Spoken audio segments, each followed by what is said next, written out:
The sound of the doorbell ringing disturbed my deep concentration on TV. Curiosity reached its height. I got up from where I was sitting and walked over to the door, looking through the peephole. I wondered how in the hell she had managed to find me. I considered just going back to the TV and ignoring the doorbell, but then figured if she had gone to the trouble to find me, she wasn't going to go away until she got whatever it was she came for. I hooked up the safety chair and then opened the door just enough that we could see each other and then said, "What the hell do you want to talk to?" "You did not the way I left to tell you that I had no interest in ever seeing you again, let alone talk to you. I have no idea why you left. I came home and you were gone. No note telling me why just all your things were gone. You can't be serious. How could you not know why you're crazy? I know you heard me when I told you what would happen if you went through with what you were going to do. May I come in?" I figured I'd best get it over with, and I undid. The chain stepped aside and she came in, sat down on the couch and asked me for a glass of water. As I went to get it, my mind went back to the night that started it. I just gotten home from work and I found my wife Alice all dressed up. I didn't know we had plans to go out. We don't. I have a date tonight, a date with who you don't know him, a man I work with. Since he recently started working here, hardly many people know him. He requested me to accompany him to Sylvia's birthday celebration because he didn't want to attend alone. He does know you are married, doesn't he? It doesn't matter. Nothing is going to happen between us. Besides, I don't want to go to Sylvia's party alone and you won't go with me. So I told him I'd go with him. You understand why I refuse to. I detest being around that woman with round heels. Additionally, I don't want you to interact with her in any way. Get used to it, Sam. She's been my best friend since the first grade, and I won't turn my back on her just because you don't like her. I don't like her because she has been divorced 4 times, and each time it was because she got caught cheating on her husband, and I don't like going to her parties because of all the drugs she is around. So you think that just because she cheated, I'm going to cheat too? Just because I'm around her now that you mention it. I think it is highly likely now you are dressed in an enticing little black dress preparing for a date with another man. It is obvious you are dressed for him. And I can only think of one reason why you would dress provocatively for him. That's a rotten thing to say to me.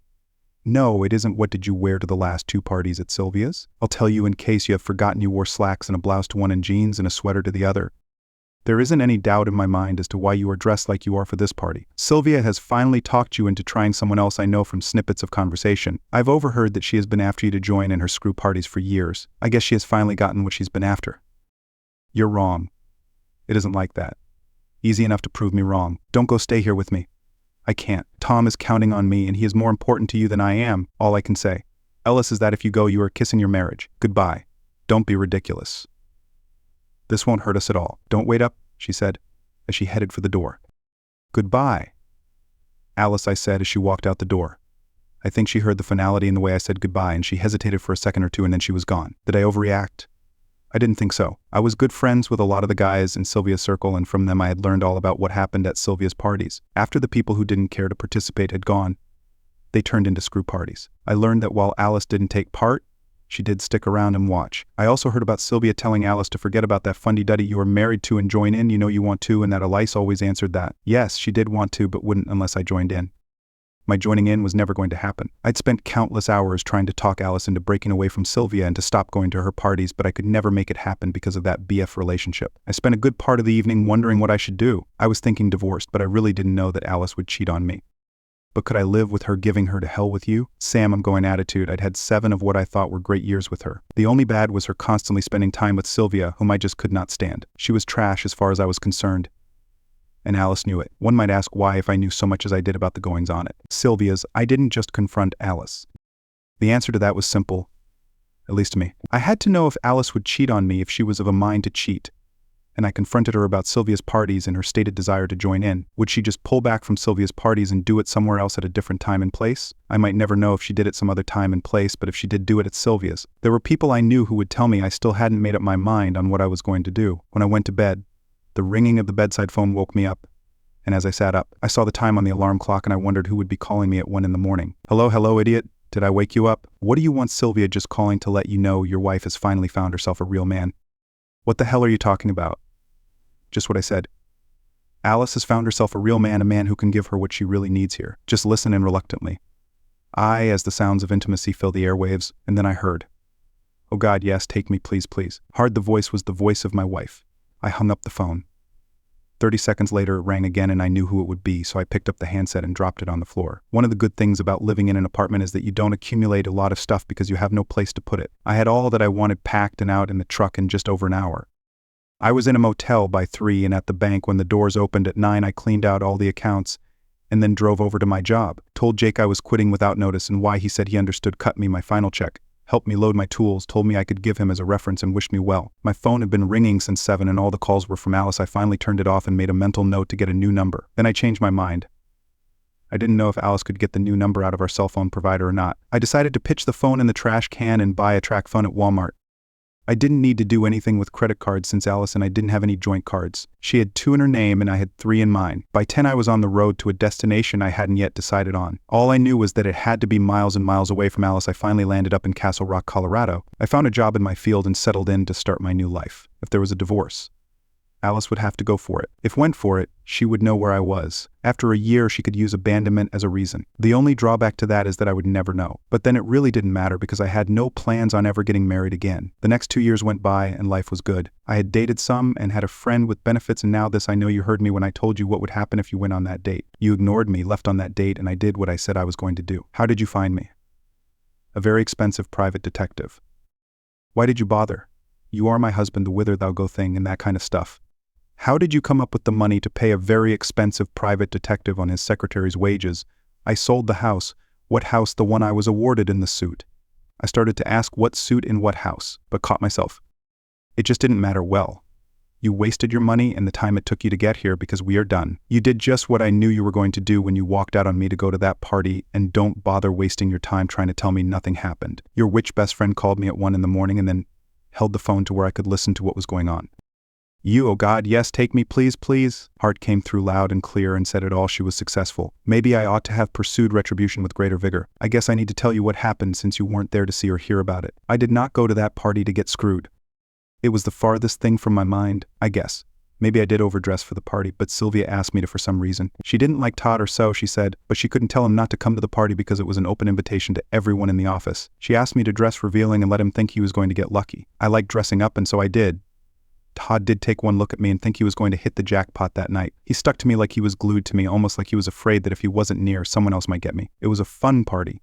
And even though Todd hovered by, I guess the other guys thought I looked hot that night, and I did dance with several guys.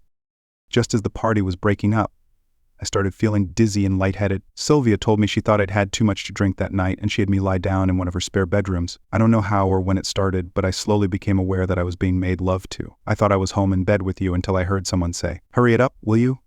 I'm next."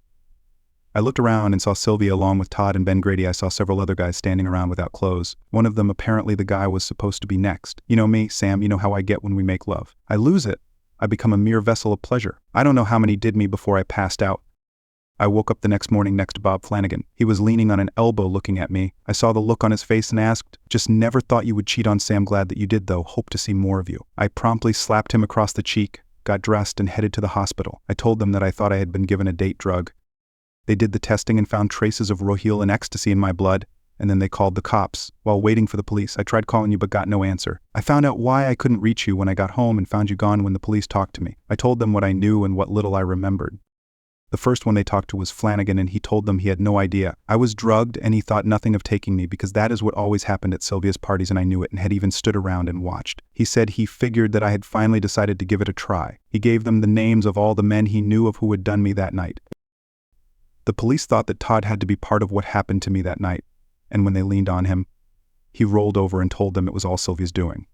She just knew that I really wanted to join in, so she decided to give me a push. She figured that once the drug wore off, I'd still be into it and I'd love it and want to do it again. She was right about that.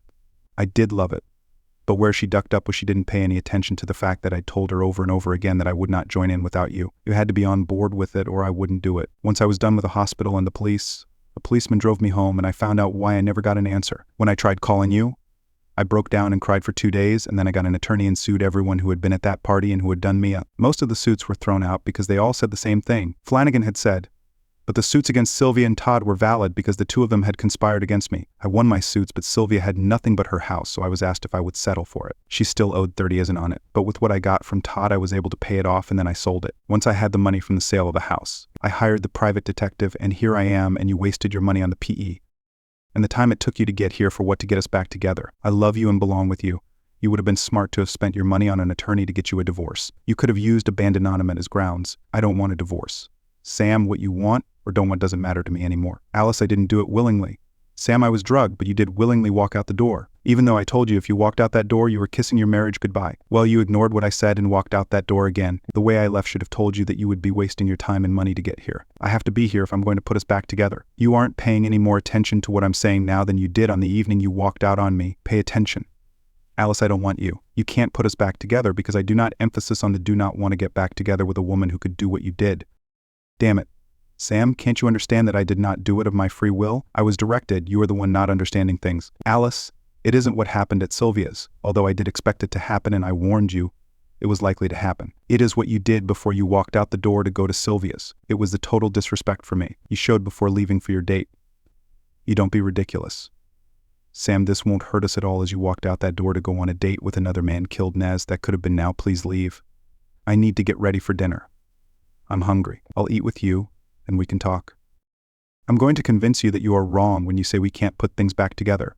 Her words hadn't even faded before the front door opened, and an extremely good-looking blonde walked in, calling out, I'm home. B, what's for dinner? Then she saw Alice and asked, Who is this? This is Alice. You've heard me speak of her a time or two. Alice, this Beverly. Beverly surprised Alice when she walked over to her, bent down, gave her a hug and said, Thank you for sending Sam to me. And then she turned to me and asked what was for dinner. I thought we would go out. I made reservations at Angela's. I'll go change. Nice meeting you, Els. Maybe we can get together sometime and compare notes. And then she headed for the bedroom. You need to be leaving now.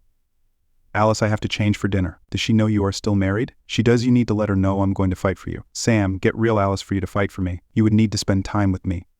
And that just isn't going to happen. Get a divorce and find yourself another man. And when you do find him, don't pull the shit on him that you pulled on me. There were tears sliding down her cheeks when she said, Damn it. Sam, why can't you understand that I did not cheat on you? I was drugged.